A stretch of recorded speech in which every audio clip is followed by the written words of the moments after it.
Jake Tapper's angry at me. CNN's Jake Tapper's angry at me because he said something dumb yesterday, and I told him so on Twitter, and now he's unhappy. It's me, whom everyone else loves. I can't understand it. You'd think he would be grateful. Meanwhile, we had an Islamist attack people in the name of Islam, shouting Allahu Akbar. We may never know his motive, but that's what was happening in New York yesterday. It's a sad story, but the thing I want to look at is how it is being covered and covered up by the media and by politicians, and how stupidly we talk about these things. But all importantly, it's Mailbag Day. So you know how you used to have problems? That part of your life is over. They will all be solved today because, trigger warning, I'm Andrew Klavan, and this is The Andrew Klavan Show. I feel hunky-dunky, life is tickety-boo.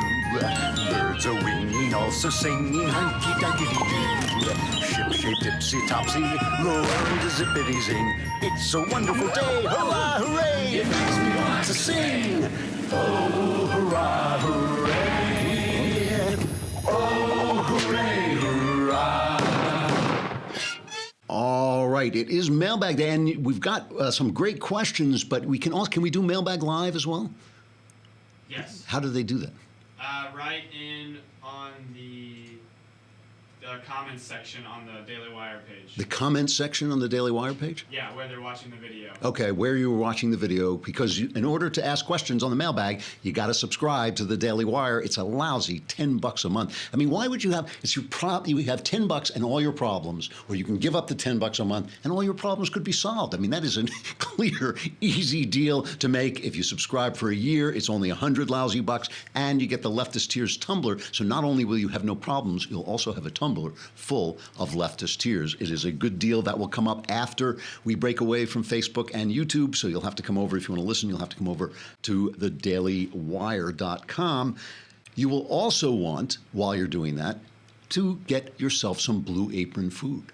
Blue Apron food is good stuff. It is like having, what it is, it's like a home-cooked meal, the ingredients for a home-cooked meal delivered to your house, but once you cook them, it's like having a restaurant meal. I've been using it. It really is incredibly tasty. You can choose from a variety of new recipes each week, or you can let Blue Apron's culinary team surprise you. The recipes are not repeated within a year, so you'll never get bored. You can customize your recipes each week based on your preferences. Blue Apron has several delivery options, so you can choose what fits your need. And it's easy. They cost about $10, I think, and they take maybe 40 minutes to prepare. But what you're preparing are these incredible meals like seared chicken and roasted fall vegetables with caper butter pan sauce. I know you were going to make that anyway, right? That was kind of what. Yeah, he's lying. They have 30-minute meals. They have black bean and cheese tortas, sweet pepper chicken with bok choy and rice. Good stuff. You can check out this week's menu and get $30 off your first order with free shipping by going to blueapron.com/Andrew. Don't slash Andrew, but after the slash, write Andrew, because, that would be terrible. But you'll love how good it feels and tastes to create incredible home-cooked meals with Blue Apron. Don't wait. BlueApron.com/Andrew. BlueApron.com/Andrew. You get $30 off your first order and free shipping, and it is a better way to cook. So, when these terrible things happen, like the terrorist attack in New York, which I have to admit, New York is kind of, if I had a hometown, it would be New York. I've traveled all over, but New York is kind of my hometown. When these things happen in New York, they do bug me a little bit more than other times. I always try not to do too much commentary about things like this, and there's a reason for it. There's not that much to say. I mean, obviously, it's a terrible, it's tragic for the people who have lost someone, but and I hate piety. I hate the kind of solemnity that it requires. Obviously, I am solemn about the people who died, but there's not that much to say. So what I really do want to talk about is the way we talk about these things. I mean, this is a guy. His name was Safulo Saipov, 29 years old. He rented a truck at Home Depot. He rented this Home Depot truck, drove it onto one of these bike paths they have in New York, right around where the World Trade Center used to be, or actually still, now the new one is, ran people down, jumped out with shouting Allahu Akbar, and started running. He had he had guns, but they were not actual. It turns out they were not actual pistols. They were a paintball gun and stuff like this. But those obviously are dangerous as well. Let's listen to Mayor De Blasio's. This is the first comment he made, not the comment on vetting. Yeah, this is number 6. A very painful day in our city. Horrible tragedy on the West Side.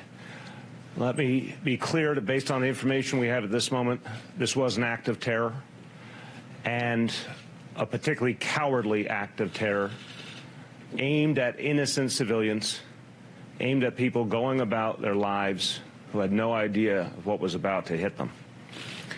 We, at this moment, based on the information we have, we know of 8 innocent people who have lost their lives. So let's start right there with cowardly.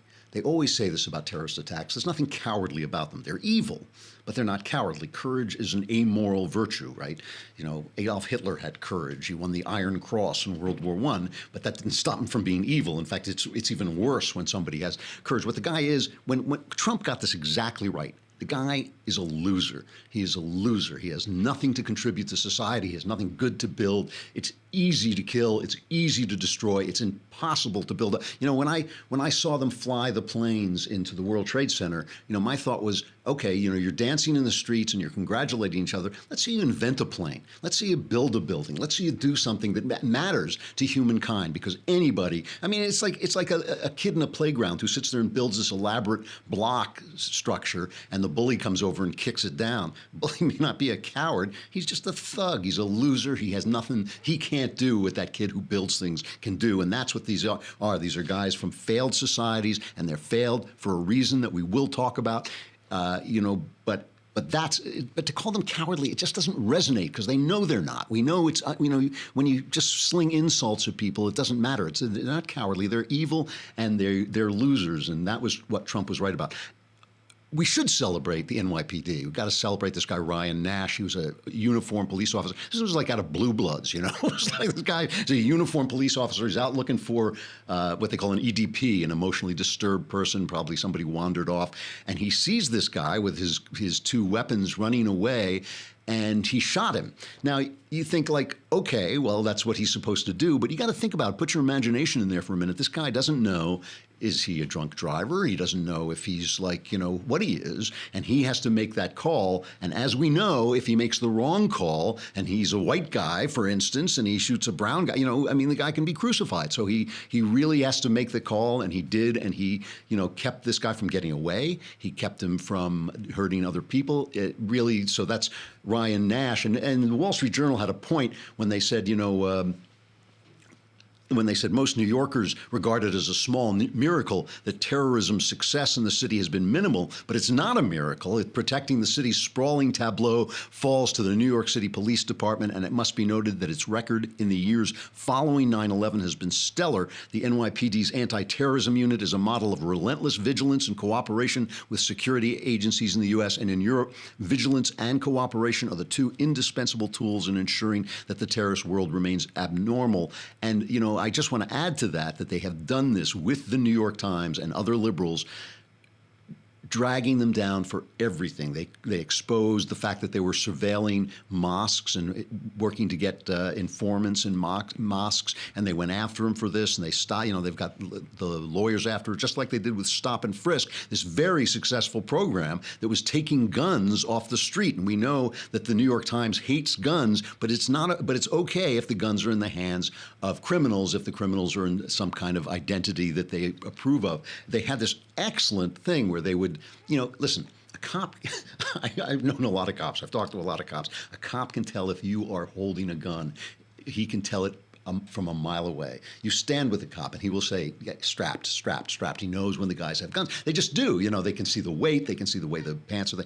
And so they were letting people, you know, if the guy was acting suspiciously, they could go up and question him, and then they could search him. And they deemed this stop and frisk, and they hammered them and went after this. And eventually, the NYPD has compensated for it, and they've kept it from raising the murder rate. But it could have raised the murder rate, and it may yet. And I think they've also done everything they can to hamper the surveillance of mosques and Muslims and getting informants in the Muslim world. And I think all of that stuff everything the NYPD is all the more miraculous because of the relentless attacks by the Times and other leftists in New York. So Donald Trump, who I think is our president, he came out, he started tweeting and blamed Chuck Schumer. The terrorist came into our country through what is called the diversity visa lottery program, a Chuck Schumer beauty, and I want merit-based immigration. Schumer's trying to wiggle out of being responsible for the diversity visa lottery program. He was, in fact, one of its main sponsors while he was then in the House, I believe. But this is back in the 80s and 90s.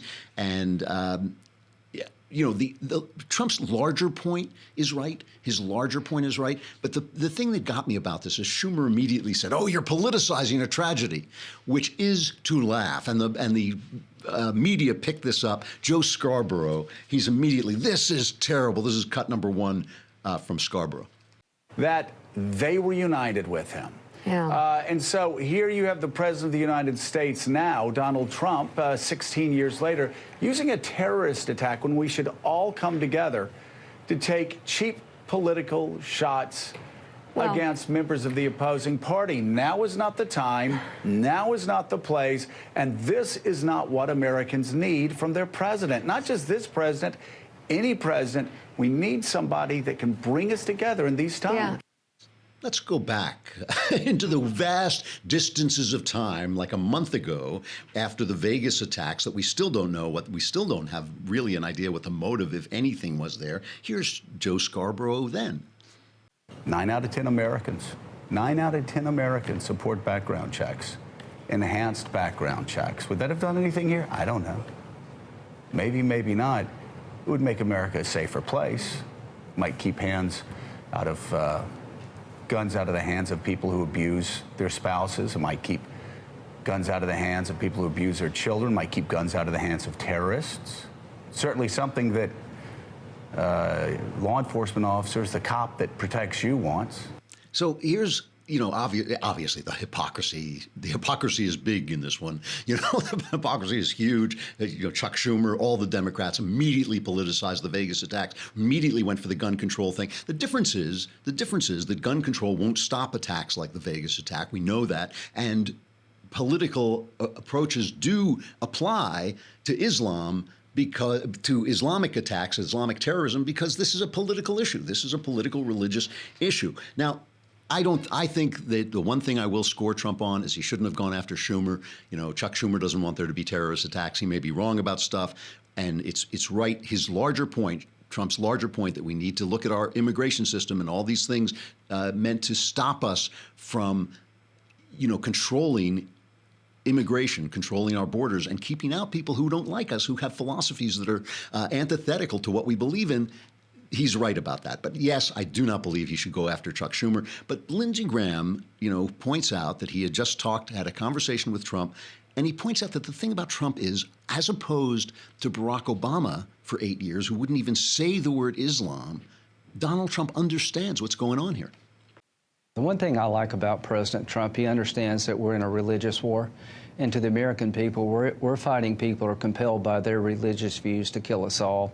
They kill fellow Muslims who don't agree with their view of Islam. They kill Christians and vegetarians, libertarians, Jews, you name it. So we're in a war. And for the last 8 years, the Obama administration turned the war into a crime. So I talked to the president tonight. He is right to make sure that when somebody comes into our country from a place where radical Islam, and that's the enemy, thrives, that we're going to ask extra hard questions. He's also right to look at this as a war. The last thing I want this guy to hear tonight is you have a right to a lawyer. The last thing he should hear is his Miranda rights. I've been a military lawyer for 33 years. There's enough evidence to believe that he qualifies as an enemy combatant under the law of war. He can be held by our intelligence community as long as necessary to find out, did he act alone, and was he part of a bigger plot? So, this is much closer to reality than what the Obama administration was selling us for 8 years. We are in a war of philosophy, a religious war. We have this tolerant openness to religions, to various religions, but there is such a thing as a religion that will not fit into that structure because it doesn't tolerate other religions. This is the thing that is in Islam. There is a political aspect to Islam, not radical Islam, all Islam. There is a political aspect. It is meant to be a political religion. And that will not fit into our secular world, our secular governance. Our government is based on Christian morals, but it is not itself Christian, because in Christianity is the idea that you render unto Caesar what belongs to Caesar, and you render unto God what belongs to God. In Christianity is the idea of secular governance. So, but we have to look at what I have to get to, and this is always what drives me a little nuts, is the way the media covers this is the opposite of honest. You do remember Fawlty Towers? Does anybody remember Fawlty Towers? Am I the only guy who remembers? This is John Cleese. After Monty Python, John Cleese had this hilarious show called Fawlty Towers about an incompetent innkeeper. And one time in Fawlty Towers, this German group comes to the inn, and he becomes panicked that somebody is going to mention World War II in front of this. And that's, if you ever hear this, the kind of meme, don't mention the war, this is the scene that it comes from, where he's telling people don't mention the war in front of the Germans, but he can't stop doing it. Don't mention the war. I mentioned it once, but I think I got away with it all right. So, it's all forgotten now, and let's hear no more about it. So that's 2 egg mayonnaise, a prawn Goebbels, a Hermann Goring, and 4 colded salads. No, wait a minute, I got a bit confused here. Sorry, I got a bit confused because everyone keeps mentioning the war. So could you... What's the matter? It's all right. Is there something wrong? Will you stop talking about the war? Me? You started it? We did not start it. Yes, you did. You invaded Poland. That's one of the funniest shows ever on television. It really was. So don't mention the war. Don't mention Islam. That is the way the news reports. Chris Matthews, here's his reaction to what happened. As an Uzbeki, why would he have an animus toward the United States? Do we have it has anything to do with geopolitics over in the former Soviet Union, like those Chechens who created the horror at the Boston Marathon? Way too soon to answer that question. A good question. You know, he was earning a living here in the United States, earning a living as a truck driver, seems to have been integrated into society. We've talked to one person who says he was a friend of his, saw no sign of this, didn't hear him spouting radical propaganda, seemed to be a friendly person. So that's just a complete cipher at this point. It's a chin scratcher, all right. The guy's from Uzbekistan. Did we invade Uzbekistan lately? Is that what it is? I mean, did we do something wrong in Uzbekistan? What the hell is he talking about? Is there some kind of geopolitical something that may have, the guy got out of the car shouting Allahu Akbar, and nobody wants to report that either. They kept saying, he said, God is great, God is great. It's like, that's not what he said. He said Allahu Akbar. And by the way, Robert Spencer, who is he's an anti-Islam guy, but he's also a very scholarly guy. He says media outlets routinely mangle the true meaning of Allahu Akbar, the ubiquitous battle cry of Islamic jihadists as they commit mass murder. The war cry is mistranslated in the Western media as God is great, but the actual meaning is Allah is greater, meaning Allah is greater than your God or your government. It is the aggressive declaration that Allah and Islam are dominant over every other form of government, religion, law, or ethic. Now, that's Robert Spencer talking. He knows what he's talking about, but he also has a very central point of view. But CNN outdid itself. And this is getting to where I got into this little squabble with Jake Tapper on Twitter. But CNN, the guy is reporting the story. This is cut number 3, and he gets information, and he won't tell the people the information. Listen to this. What I'm told is, as he was driving, he eventually perhaps tried to get away, and he struck a school bus. And at some point, police encountered him and shot him. And so now he's at Bellevue Hospital. Police know who he is. They have a description of him. I'm not going to share that at the moment, but they know who he is. He is alive at the moment. And basically, it looks like, they're going to try and talk to him. I'm going to stop right there in terms of all the information. But that is what we can report at this moment. I'm a journalist. My job is to give you information. I have information from an official source. I'm not giving it to you. That's what he said. This is what he said. Back in the 80s, the New York Times, afraid that people would, when it was still very high crime in New York, the New York Times got afraid that people would start to notice that a lot of the criminals were black, so they stopped giving that information. So they would give you the description from the police, but they would leave that out. Now, if you think about it, what good is a description of he's on the run, he's on the loose, be on the lookout for a guy. I'm not going to tell you what color he is, but he's tall. He's really tall, and I mean, he has kind of a big nose. But I can't tell you what color he is. I mean, that's what these guys are doing. Why doesn't he want to give you the information? Because the guy was an Islamist. We're going to talk about this, and I'll tell you about how I got into the squabble with Tapper. I mean, Tapper really did kind of outdo even CNN. But first, let us talk about something else that people argue about, which is their mattress. Now, see, some people need a good mattress because they want to get a good night's sleep. I need a good mattress because I never sleep, but I do go to bed, so I am. Last night I'm reading this kind of good ghost story called, what's it called? The Silent Companions. And it's been over-reviewed. Everybody's saying it's incredibly great and all this stuff. And it's not incredibly great, but it's really quite good. And so I'm up all night reading this book, and I want a comfortable mattress because I am in bed. And of course, my wife wants a comfortable mattress because she's actually asleep. And, this is another thing. Couples fight about this. But if you go to Helix Sleep, you can order a mattress online, and they will make it for you.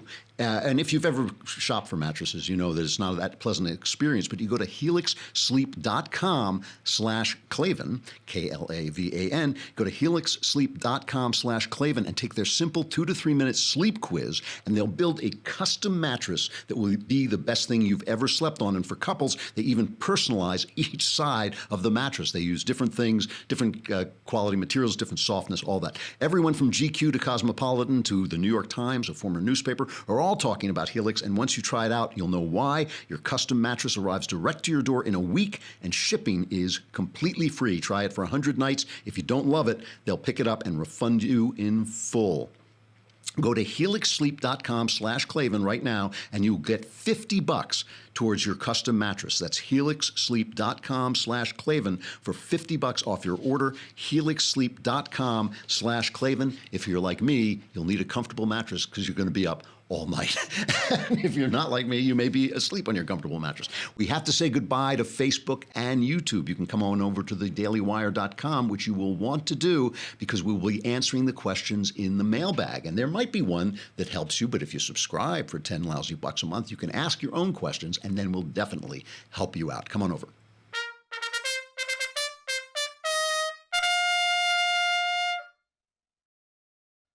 Okay, so now finally the truth comes out. CNN can't hide it anymore. They actually are forced to give you the information. They're a news organization forced to give you the news. And Jake Tapper gets the news that this guy said Allahu Akbar, and here's his reaction.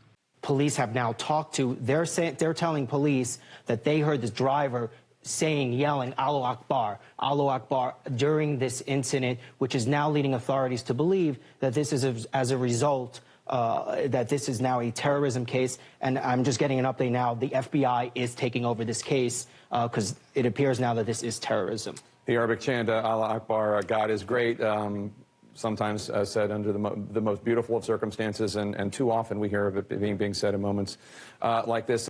So I went on Twitter and said, yeah, there are very fine people on both sides, because this is exactly what Donald Trump did. And that, they misconstrued what Donald Trump said. He was talking about the, people in the statues. And he said there are very fine people on both sides of the statue issue. And they misconstrued it to mean that he was saying there are very fine people among the white supremacists.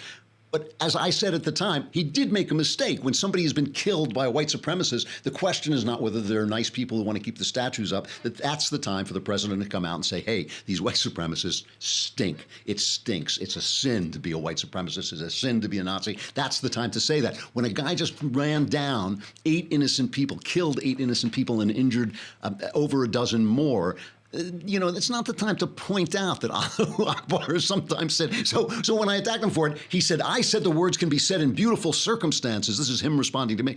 Weddings and births and also too often at times like this.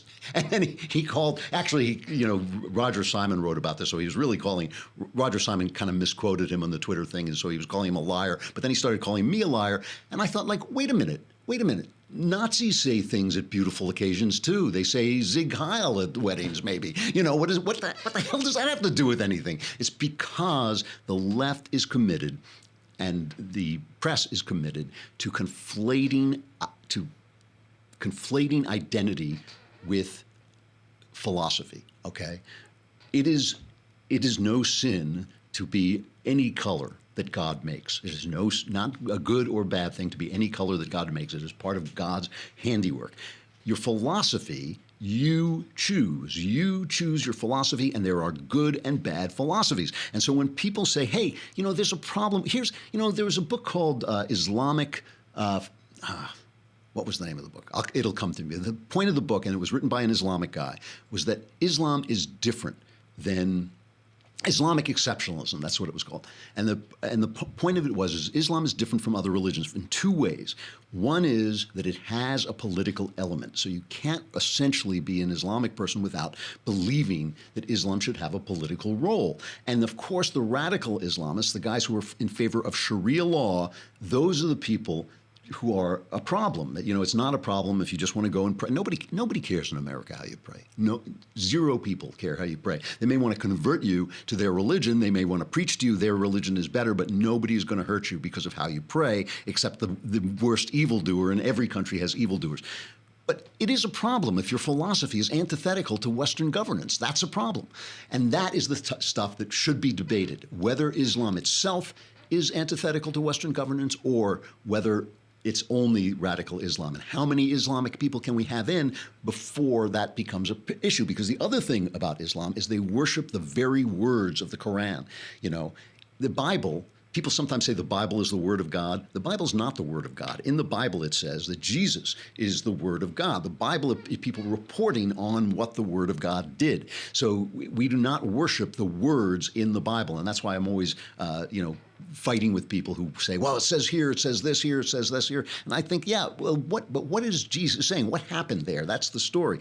But in Islam, the actual words in Arabic, you can't translate the Quran, in Arabic are what they worship. So there's no debating it. There's no talking about it. And that is a big problem. All right. That's why I was arguing with Jake Tapper. I mean, Jake, ever since he went to CNN, I think he's kind of lost his way. It's just that place. It's kind of like with Bret Stephens going over to the New York Times. I think after you're just surrounded by those people, ultimately it starts to seep into your consciousness. The mailbag. Yeah! All right. From Noah, dear Andrew of the House Clavarian, first of his name, the unburnt king of the Andals and the first men, Khalisar of the great grass sea, breaker of chains, and mother of dragons. I've been making a real effort to find the good in the ideas of people that I disagree with, which is not natural for me. But as a longtime fan, I know it is for you. As a natural, albeit cockeyed optimist, I wonder, is there a single positive thing you can say about the legislative legacy of President Obama? No. I'm glad he killed Osama bin Laden, or I'm glad bin Laden got killed on his watch. I disagreed with Obama, and I disliked Obama because of his corruption, but I disagreed with him because of his politics. I mean, everything he did increased the power of government. Everything he did set the Middle East on fire. He was a bad president. He was an incompetent, and he was corrupt. And I think that those two things together are really bad.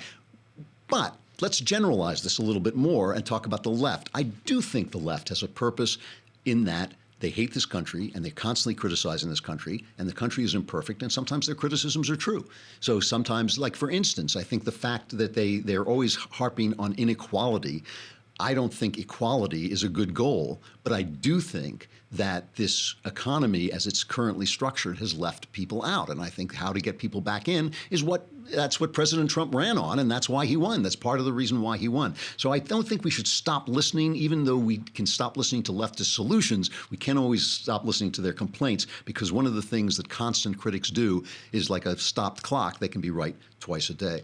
All right, from Luke. Hey, Andrew, my father found himself in a very depressing situation recently. An old hunting friend that he had lost contact with over several years took his own life back in February.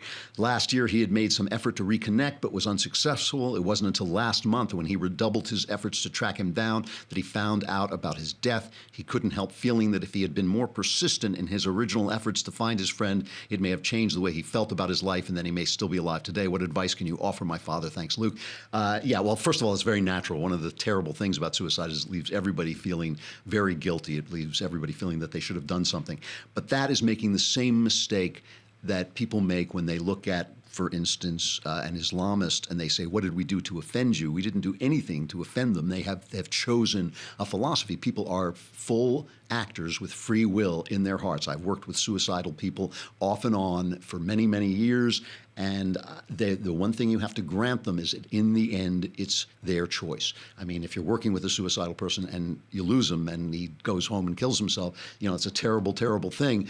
But in the end, people have free will, and it's their choice, and they make those choices. And so it has nothing to do with what your father did.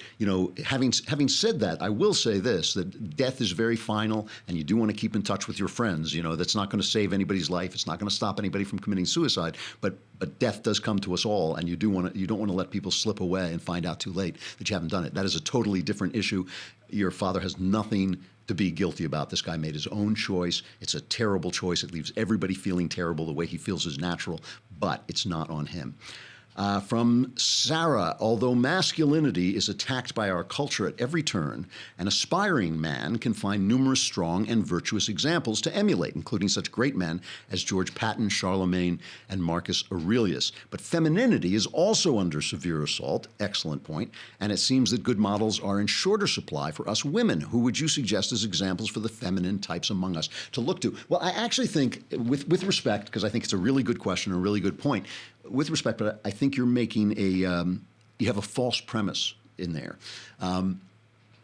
Men look to famous people, all people look to famous people, not because of the people they are, but because of things that they do in their life that represent good qualities. They actually look to them almost as literary figures. I mean, I'm watching the World Series. There's a great World Series going on. There's this terrific player, Altuve? Yeah, Altuve's terrific player. He's just 5'6", so he's a little guy for a baseball player, and he's a great, great hitter. And I find that very inspiring that he goes out there and you can just see he's just like a little bundle of testosterone, and he's got great.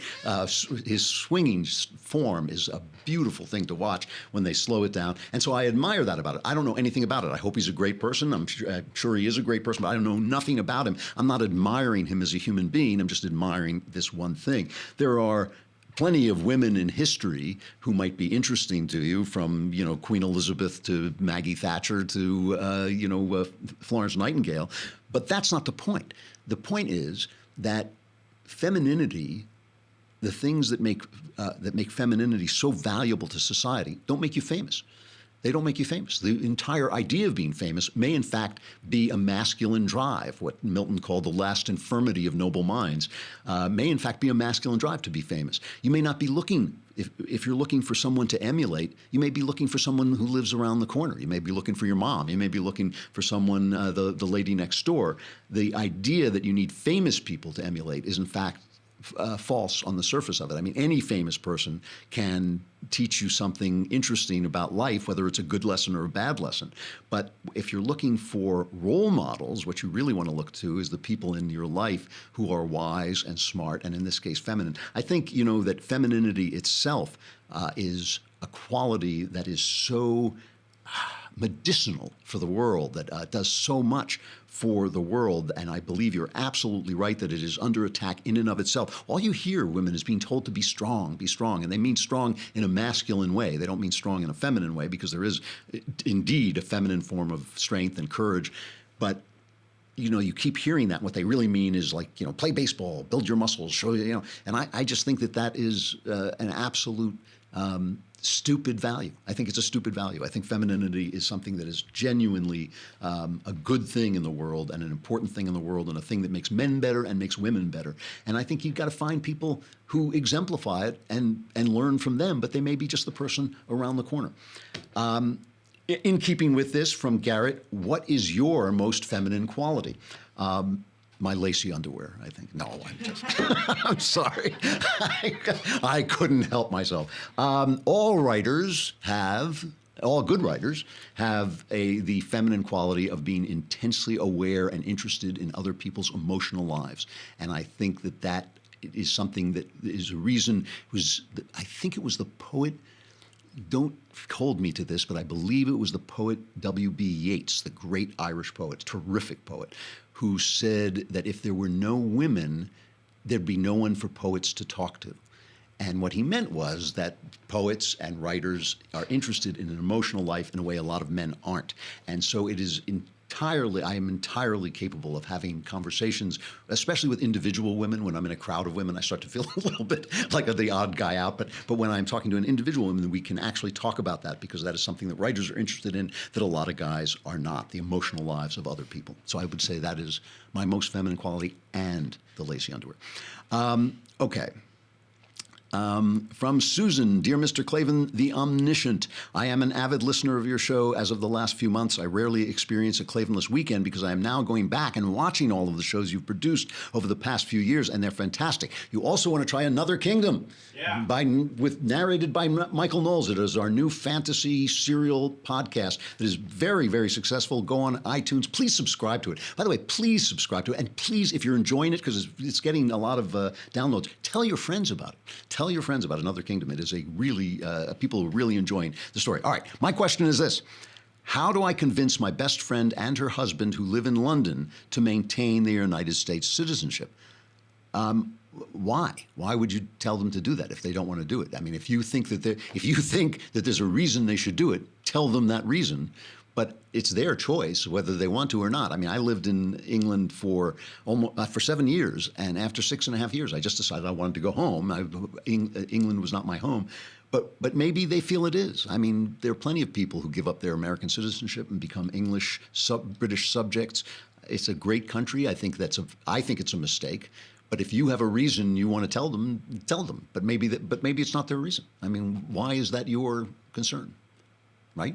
Yeah. Sorry. All right. Let's see.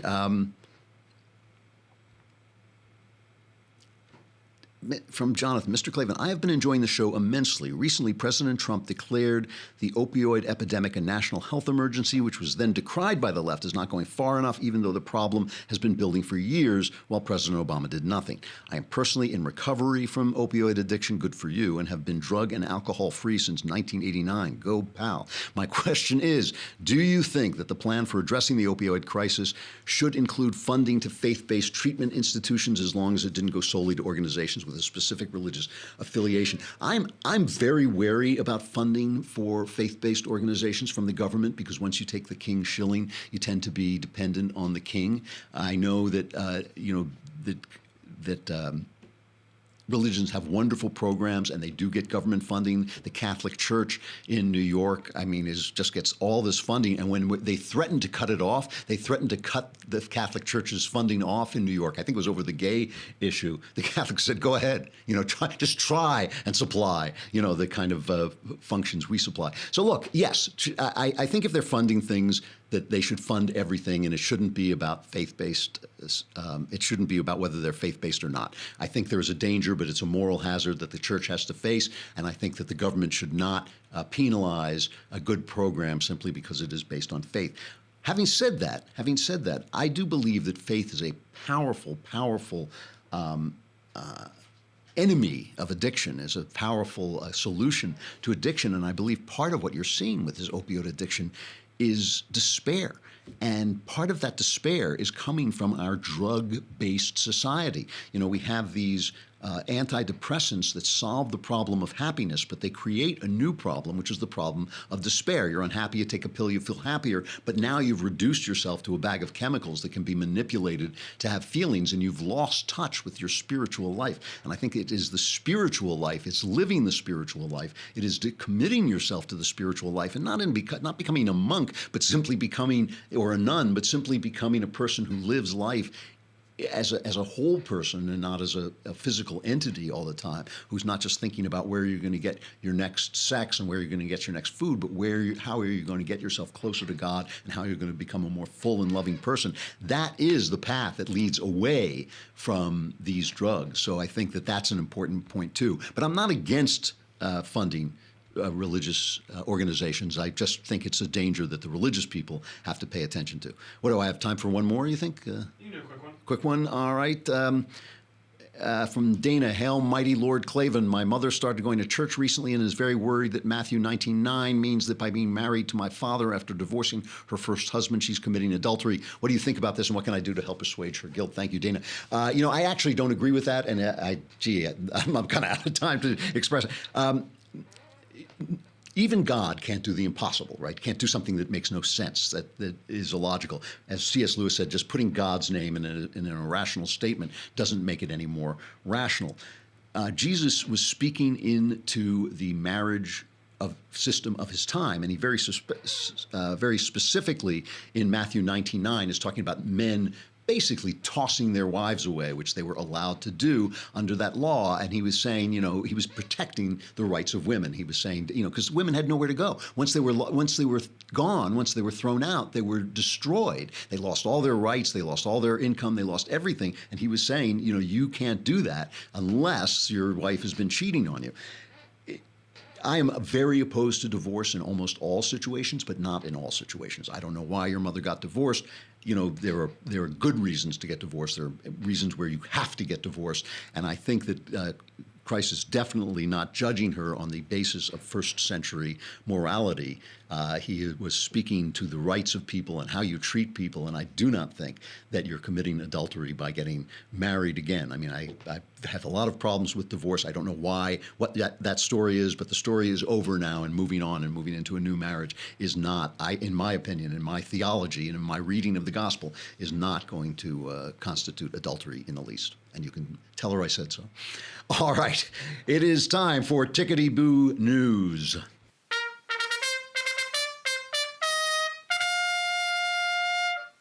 So, I want to talk, I've been talking a lot about that, we're talking about this fusion GPS, and the media and the Democrats, but I repeat myself, are selling this idea that the fact that Hillary Clinton and the Democrats paid for the Steele dossier that Fusion GPS collected, which was a British agent, an ex-British spy collecting from Russian agents, that somehow is not the important news, even though what Paul Manafort was just indicted for was for running an organization that that was a Russian front and talking to the Democrats. So all they want is to get at Trump. All anybody wants to get at Trump.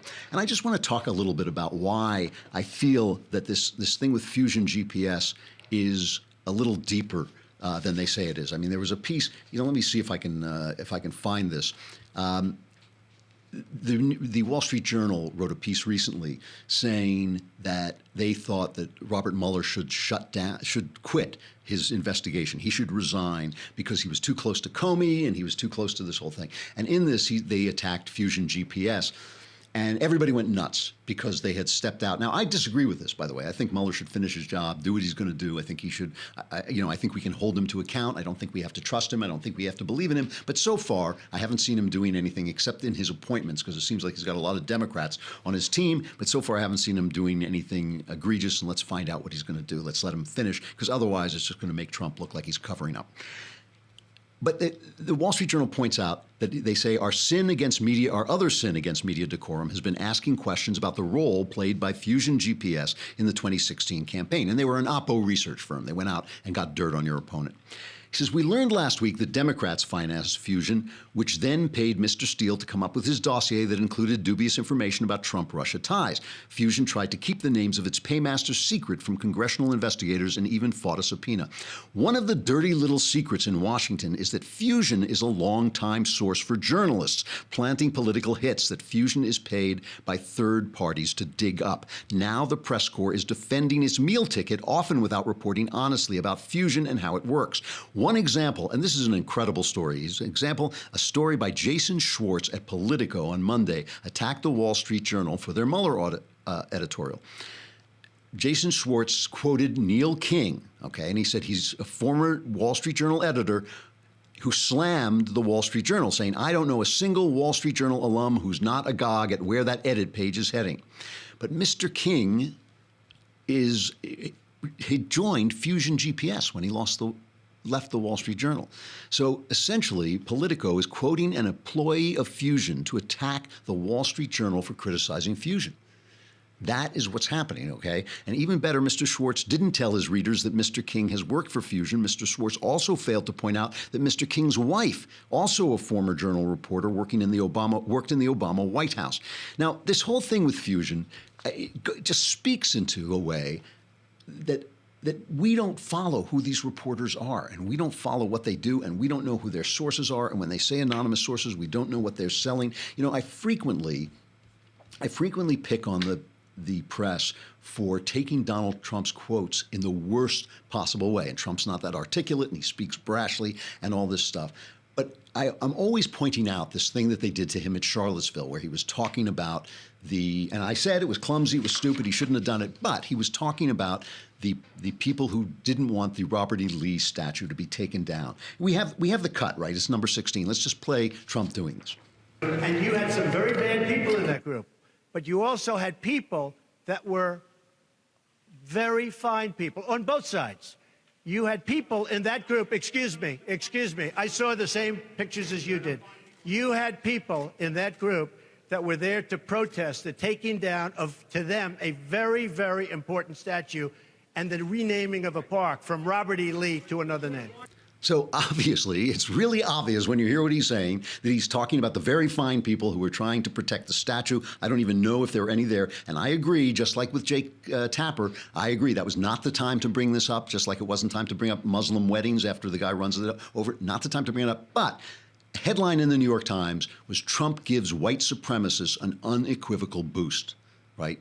That's the headline in the New York Times. The piece is written by Maggie Haberman and Glenn Thrush. And what I want to point out, I talked about Maggie Haberman earlier. She is described in Cheryl Atkinson's new book, Smear. There were memos from the Democrats saying, we have had Maggie tee up stories for us before, and we've never been disappointed. Maggie Haberman is an ideal, friendly journalist willing to generate positive press for the Clinton campaign. And Glenn Thrush, let's not forget, remember when they were leaking John Podesta's emails? One of them was Glenn Thrush sharing his stories with Podesta and asking him to basically approve of them. So Glenn Thrush was also basically a Democrat operative. So when you're reading these stories, you are not reading the news. You are reading Democrat operatives with press cards delivering this stuff. And that is, as we go forward, and as I assume the Mueller investigation is going to produce more